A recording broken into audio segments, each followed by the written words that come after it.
92,000 लोकांच्या नोकऱ्या गेल्यात गेल्या 4 महिन्यामध्ये. एवढ्या? हा आकडा फक्त मोठ्या नावाजलेल्या कंपन्यांचा आहे, ज्या कंपन्या शेअर मार्केटमध्ये लिस्टेड वगैरे आहेत त्यांचा. छोट्या, मिड स्केल, स्मॉल स्केल यांची तर गिनतीच नाही. हे फक्त टेक कंपन्यांबाबतीतच आहे का मॅन्युफॅक्चरिंगचं पण तेच आहे? फक्त टेक कंपन्याचं. पण एवढी मोठी नोकर कपात का चालू आहे?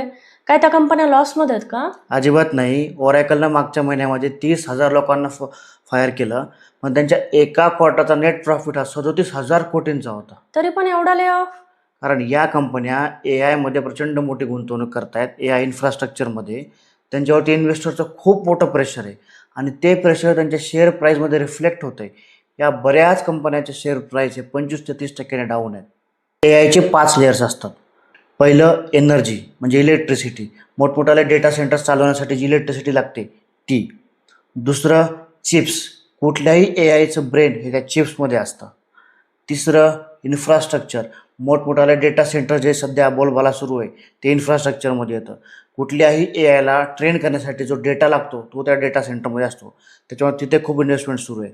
चौथं म्हणजे LLM, लार्ज लँग्वेज मॉडेल्स, जसं की OpenAIचा ChatGPT, अँथ्रोपिकचं क्लाउड, गुगलचं जेमिनाय, हे सगळं. आणि पाचवं म्हणजे ॲप्लिकेशन्स. ह्या AI टूल्सचा वापर करून, या LLMचा वापर करून जे शेती, आरोग्य, फायनान्स ह्याच्यामध्ये वेगवेगळे ॲप्लिकेशन बनवले जातात ते. या प्रत्येक लेवलला या सगळ्या कंपन्यांची म्हणजे मेटा, ॲमेझॉन, ओरॅकल, मायक्रोसॉफ्ट यांची प्रचंड मोठी गुंतवणूक सुरू आहे. प्रचंड म्हणजे किती? $600 बिलियन त्यांचं टार्गेट आहे. विचार कर, महाराष्ट्राचा GDP हा $580 बिलियन आहे. या सगळ्या कंपन्या एम्प्लॉईजला काढून टाकताना हे AIचं कारण देत आहेत. बऱ्याच पोझिशन असं सांगतात की AIमुळे ऑटोमेट झाल्या, तिथं आता आम्हाला माणसांची गरज लागणार नाही. आणि हाच ट्रेंड आता भारतात पण आलेला आहे. भारतातल्या ज्या टॉप 5 कंपन्या आहेत, IT कंपन्या, TCS, Wipro, HCL, Tech Mahindra वगैरे, त्यांच्या मागच्या वर्षी सगळ्याचा मिळून 7,000 एम्प्लॉई काउंट कमी झालेला आहे.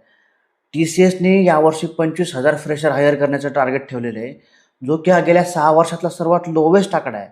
आणि विप्रोने तर असं सांगितलं की आम्ही काही गॅरंटी देत नाही की यावर्षी आम्ही फ्रेशर्स हायर करू की नाही. फ्रेशर्सची हायरिंग तर पूर्णपणे बंदच झालेली आहे.